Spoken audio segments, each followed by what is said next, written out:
waktu yang sangat cepat mengaplikasikan hadis ini. Pada momentum ini kita semua yang sudah mampu berkurban sangat dianjurkan untuk berkurban. Tujuannya selain sebagai bentuk patuh terhadap perintah Allah Subhanahu wa taala dan mendekatkan diri padanya, juga untuk menumbuhkan sikap kepedulian sosial dan empati kepada sesama manusia. Pentingnya dari perintah kurban telah ditegaskan dalam Al-Quran. Allah Subhanahu wa taala berfirman, "Fasholli li rabbika wanhar." Maka laksanakanlah salat karena Tuhanmu dan berkurbanlah sebagai ibadah dan mendekatkan diri kepada Allah.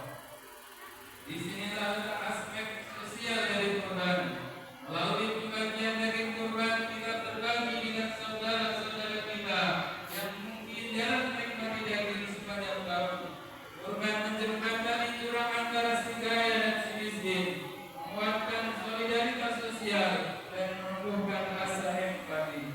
Allah Subhanahu wa taala berfirman dalam surat Al-Hajj ayat 36, ayat 36. A'udzu billahi minasy syaithanir rajim. Wal kunna ja'alna lakum min sya'airillahi lakum fiha khair. Fathkurullaha 'alaiha sawa. Fa idza wajabat qulubuha fadkhulu minha wa at'imu al-qani'a wal mu'tar. Kadzalika sakharnaha lakum la'allakum tashkurun. Yang artinya wallahu a'lam bimuradi. Unta-unta itu kami jadikan untukmu sebagai bagian dari syiar agama Allah. Bagimu terhadap kebaikan padanya, maka sebutlah nama Allah ketika kamu akan menyembelihnya. Sedangkan unta itu dalam keadaan berdiri dan kaki-kaki telah terikat.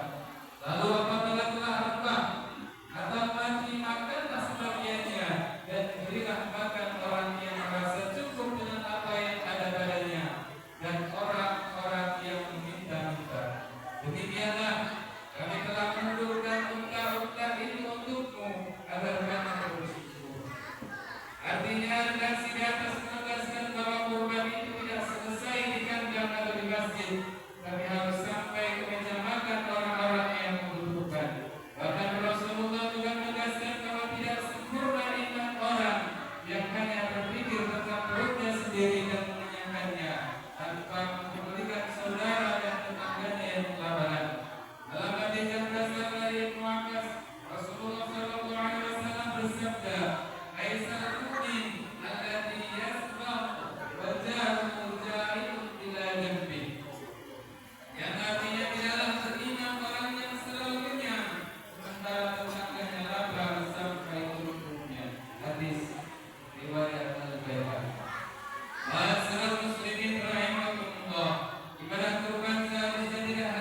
Tuhan.